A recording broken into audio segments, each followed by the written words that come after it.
An unconditional surrender is a surrender in which no guarantees are given to the surrendering party. In modern times, unconditional surrenders most often include guarantees provided by international law. Announcing that only unconditional surrender is acceptable puts psychological pressure on a weaker adversary, but may also prolong hostilities. Perhaps the most notable unconditional surrender was by the Axis powers in World War II. Examples: Banu Qurayza during Muhammad's era after the Battle of the Trench, in which the Muslims tactically overcame their opponents while suffering very few casualties. Efforts to defeat the Muslims failed, and Islam became influential in the region. As a consequence, the Muslim army besieged the neighborhood of the Banu Qurayza tribe, leading to their unconditional surrender. Napoleon Bonaparte When Napoleon Bonaparte escaped from his enforced exile on the island of Elba, among other steps that the delegates of the European powers at the Congress of Vienna took was to issue a statement on 13 March 1815 declaring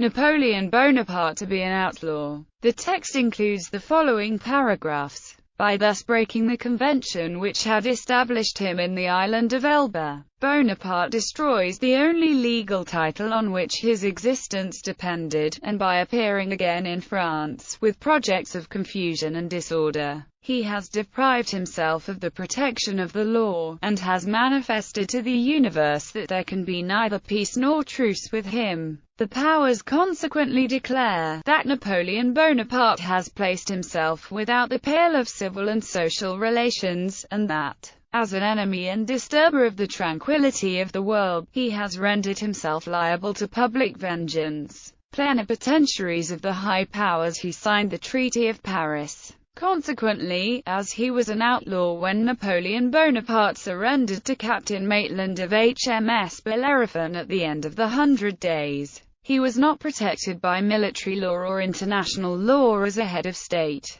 and so, the British were under no legal obligation to either accept his surrender or to spare his life. American Civil War. The most famous early use of the phrase occurred during the 1862 Battle of Fort Donelson in the American Civil War. Brigadier General Ulysses S. Grant of the Union Army received a request for terms from the fort's commanding officer, Confederate Brigadier General Simon Bolivar Buckner. Grant's reply was that, no terms except an unconditional and immediate surrender can be accepted. I propose to move immediately upon your works. When news of Grant's victory, one of the Union's first in the Civil War, was received in Washington, D.C., newspapers remarked that Ulysses S. Grant's first two initials, U.S., stood for Unconditional Surrender, which would later become his nickname. However, subsequent surrenders to Grant were not unconditional. When Robert E. Lee surrendered his Army of Northern Virginia at Appomattox Courthouse in 1865, Grant agreed to allow the men under Lee's command to go home under parole and to keep sidearms and private horses.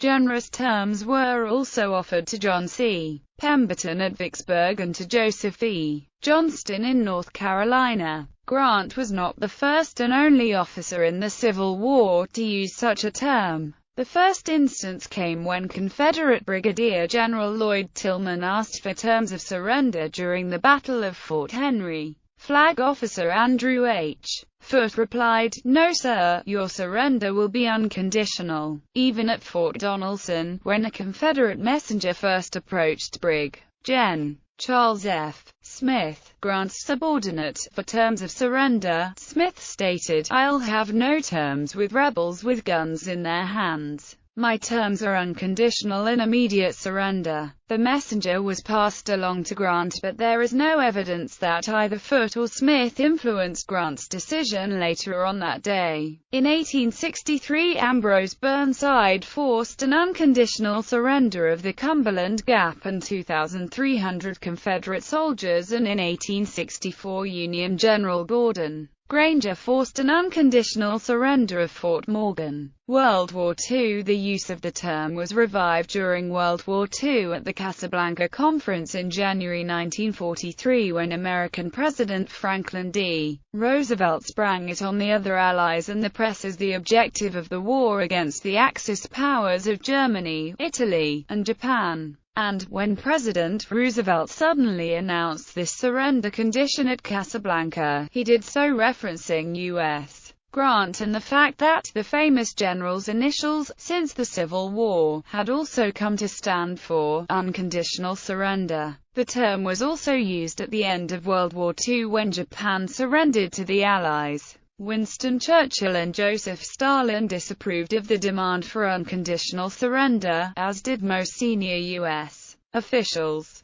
It has been estimated that it helped prolong the war in Europe through its usefulness to German domestic propaganda that used it to encourage further resistance against the Allied armies, and its suppressive effect on the German resistance movement since even after a coup against Adolf Hitler, those Germans, and particularly those German generals, who might have been ready to throw Hitler over, and were able to do so, were discouraged from making the attempt by their inability to extract from the Allies any sort of assurance that such action would improve the treatment meted out to their country. It has also been argued that without the demand for unconditional surrender, Central Europe might not have fallen behind the Iron Curtain. It was a policy that the Soviet Union accepted with alacrity, probably because a completely destroyed Germany would facilitate Russia's post-war expansion program. One reason for the policy was that the Allies wished to avoid a repetition of the stab-in-the-back myth that arose in Germany after World War I,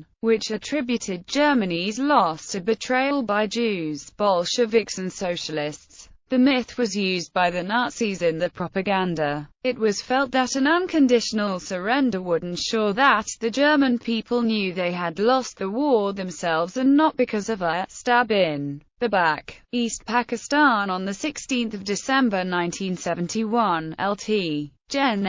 A.K. Niazi, CO of Pakistan Armed Forces located in East Pakistan, signed the instrument of surrender, handing over the command of his forces to Indian Army under General Jagit Singh Arora. This led to the surrender of 93,000 soldiers of the Pakistan's East Command and cessation of hostilities between the Pakistani armed forces and the Indian armed forces along with the guerrilla forces, the Mukti Bahini. The signing of this unconditional surrender document gave Geneva Convention guarantees for the safety of the surrendered soldiers and completed the independence of Bangladesh. Surrender at discretion. In siege warfare, the demand that the garrison unconditionally surrender to the besiegers is traditionally phrased as surrender at discretion. For example, at the Siege of Stirling during the 1745 Jacobite rebellion, Charles thereupon sent a verbal message to the magistrates, requiring them instantly to surrender the town, but, at their solicitation, they obtained till 10 o'clock next day to make up their minds. The message was taken into consideration at a public meeting of the inhabitants, and anxiously debated, the majority having come to the resolution that it was impossible to defend the town with the handful of men within. 2 deputies were sent to Bannockburn, the headquarters of the Highland Army, who offered to surrender to terms, stating that, rather than surrender at discretion, as required, they would defend the town to the last extremity. After a negotiation, which occupied the greater part of Tuesday, the following terms of capitulation were agreed upon. It was also seen at the Battle of the Alamo, when Santa Anna asked Jim Bowie and William B. Travis for unconditional surrender. Even though Bowie wished to surrender unconditionally, Travis refused, retaliated by firing a cannon at Santa Anna's army, and wrote in his final dispatches, "The enemy has demanded a surrender at discretion, otherwise the garrison are to be put to the sword. If the fort is taken, I have answered their demand with a cannon shot, and our flag still waves proudly from the walls. I shall never surrender or retreat." The phrase surrender at discretion is still used in treaties. For example, the Rome Statute that entered into force on July 1, 2002, specifies under Article 8 War Crimes, paragraph 2b, that other serious violations of the laws and customs applicable in international armed conflict, within the established framework of international law, namely, any of the following acts: